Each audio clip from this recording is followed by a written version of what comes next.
partai ini memang semua partai katanya, oh ini terlibat ini. Lihat yang kira-kira kasusnya sampai di mana, apakah kasusnya berjamaah, emang karena kesalahan oknum. Ada beberapa yang akhirnya karena ini dekat dengan hubungan personal dengan ketua, atau mungkin karena masalah yang lain-lainnya, akhirnya berubah jadi nomor 1. Jadi kadang-kadang, jadi yang menentukan urutan itu ketua ya? Ada ketua, tapi ada juga hasil dari sistem. Oke.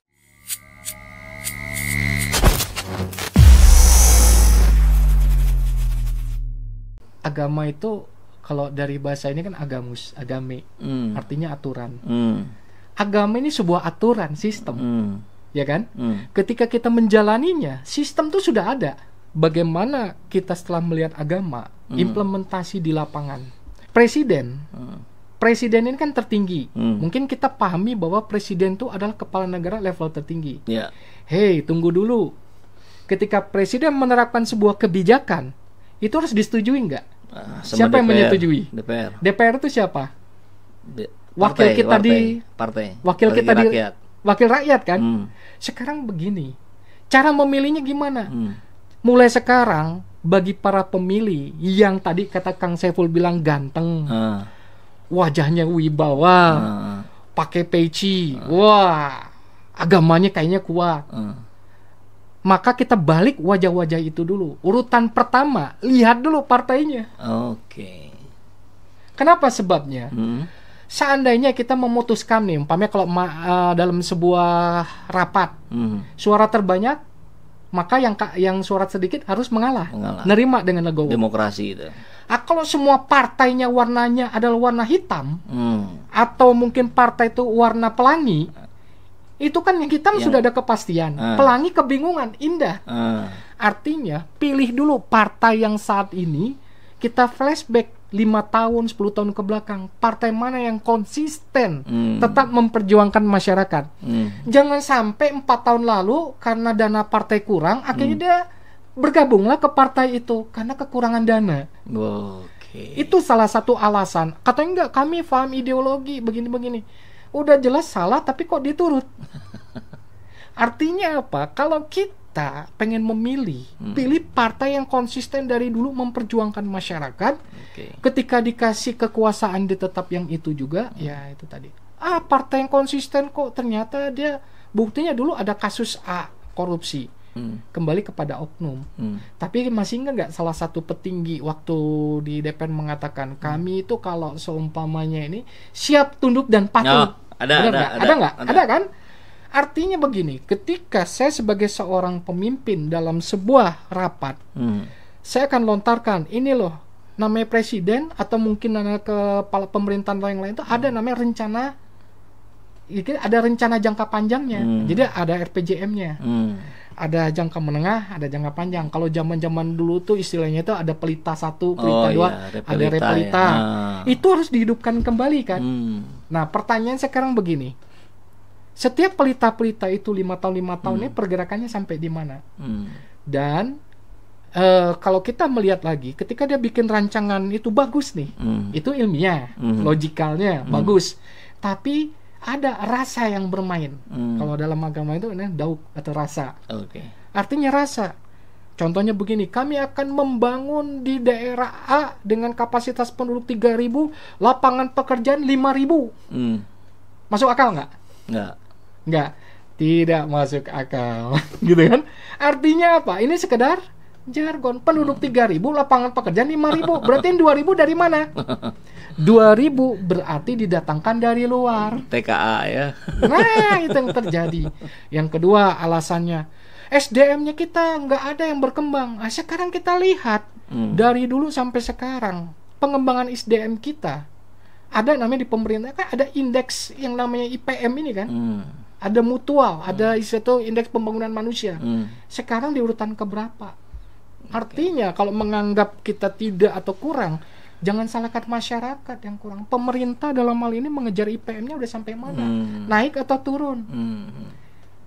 Kemudian sisi lain lagi adalah sistem perencanaan di daerah sektoral ini. terkadang kurang teradopsi dengan pemerintahan pusat, kurang tersinergi. Nah ini kenapa faktornya? Memang banyak hambatan-hambatan itu. Kembali lagi kepada kita, pada saat kita memilih nantinya untuk wakil kita, yang pertama pilih dulu adalah partai di mana yang tetap konsisten membela masyarakat, di press, dibuang atau mungkin ini dia tetap konsisten. Itu yang pertama.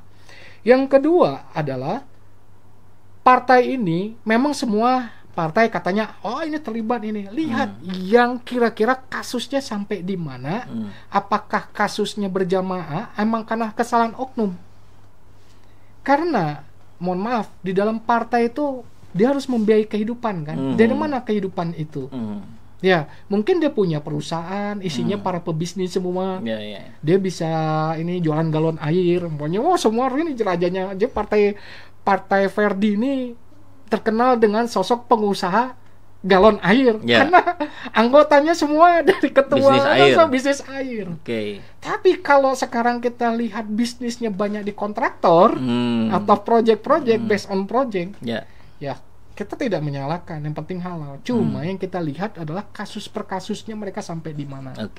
Makanya masyarakat harus jeli secara logikal, dia mencari berita partai mana yang paling konsisten secara non logik atau non ilmiahnya, secara emosionalnya itu adalah orang-orang yang kira-kira selama ini konsisten memperjuangkan itu. Jadi kita dapat clue nih ya dari Kang Ferdi, kalau pusing, bingung nanti milih caleg siapa karena saking banyaknya partai, per partainya banyak, abaikan dulu nama-nama calegnya, pilih partainya dulu. Kalau udah ketemu partai yang dirasa itulah yang paling banyak menyuarakan, mendapatkan aspirasi dari rakyat dan melaksanakan aspirasi itu, maka pilihlah partai itu.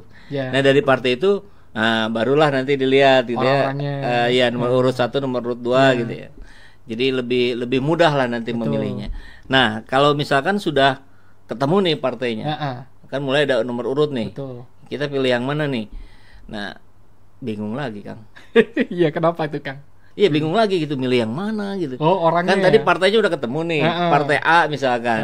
Kan itu ada 7-8 caleg misalkan untuk dapil misalkan Jabar 1, untuk kabupaten kota itu kan. Ada 7-8 harus kita pilih itu. Kan bingung lagi tuh, gimana itu? Baik, makasih Kang Saiful.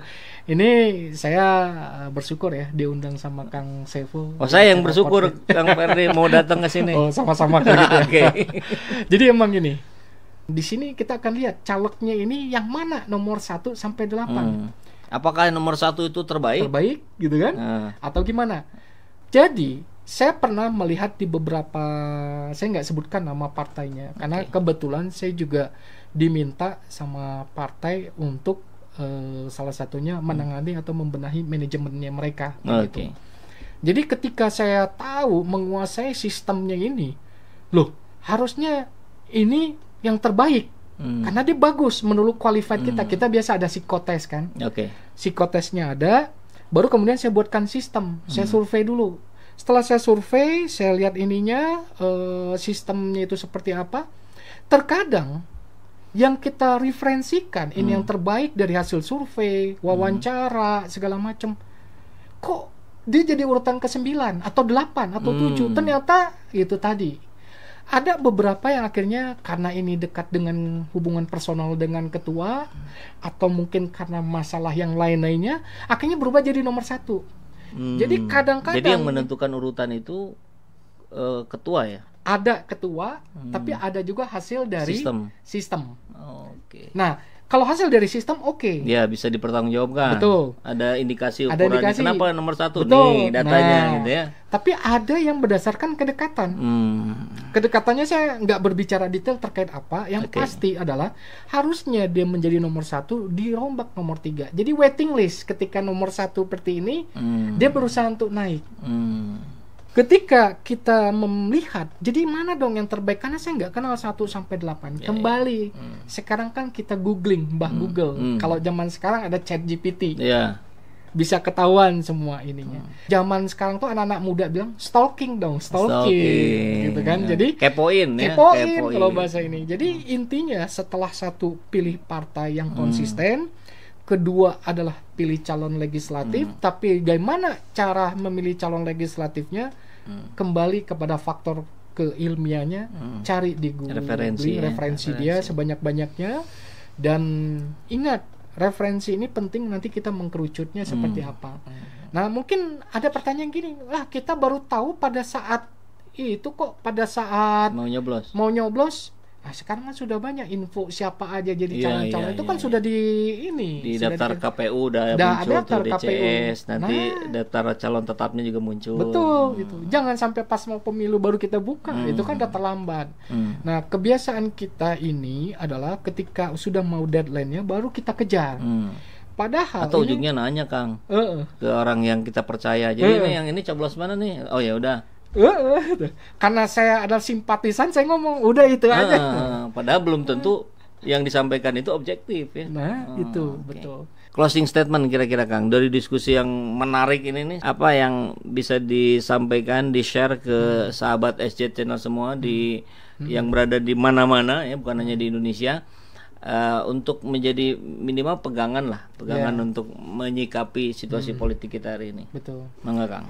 Jadi dari hasil diskusi kita, pesan moralnya yang pertama, jangan kita berfokus kepada presiden dulu. Kenapa?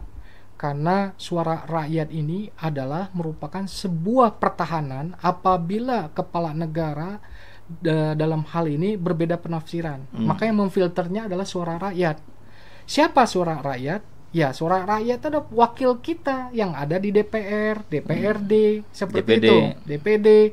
Jadi jangan salah, kalau kita fokusnya ke presiden tidak akan bisa berjalan rencana pembangunannya jika itu di-impeachment sama Dewan.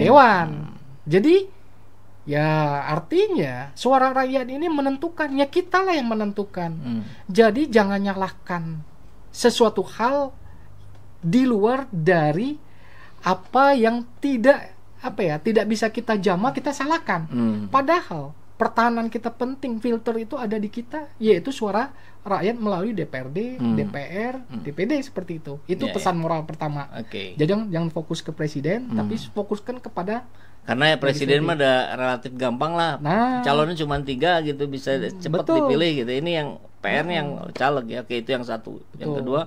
Jadi yang kedua, ingat, partai yang berkuasa, maka sebagus-bagus rencana kerja, kalau udah dihalangi dengan alasan ini nggak bisa, kita nggak tahu yang namanya partai ini kan kendalinya seperti apa dan bagaimana. Jadi yang kedua adalah partai yang kita pilih yang benar-benar menyuarakan hati nuraninya kita sebagai rakyat, dari dulu konsisten, nggak pernah berubah walaupun ditekan sebagai oposisinya atau tetap dia konsisten, tidak berubah. Gimana cara melihatnya? Ketika ada masyarakat yang bermasalah, gempa bumi segala macam, lihat partai mana yang sering membantu secara konsisten. Kan itu. Iya kan? Langsung bersentuhan dengan rakyat. Dan tidak menggunakan anggaran pemerintahan, tapi menggunakan internal. Dari mana supportnya? Yaitu dari mereka, dari masyarakat yang mendukung. Itu yang kedua. Berarti warna bendera dong. Nah, yang ketiga, bagaimana memilih legislatif tadi? Legislatif, carilah orang-orang ini berdasarkan referensi, jangan hanya satu referensi. Mulai aktif lah kita. Apakah itu melalui media sosial atau mungkin kan dengan konvensional. Jadi ketiga ini kita coba usahakan dengan semaksimal atas ketaatan kepada Yang Maha Kuasa, maka kita akan ditunjuk siapa sebenarnya pemimpin yang benar-benar akan memperjuangkan. Nanti kalau umpamanya dijawab begini, ternyata saya milih kok, kembali lagi dia seperti itu.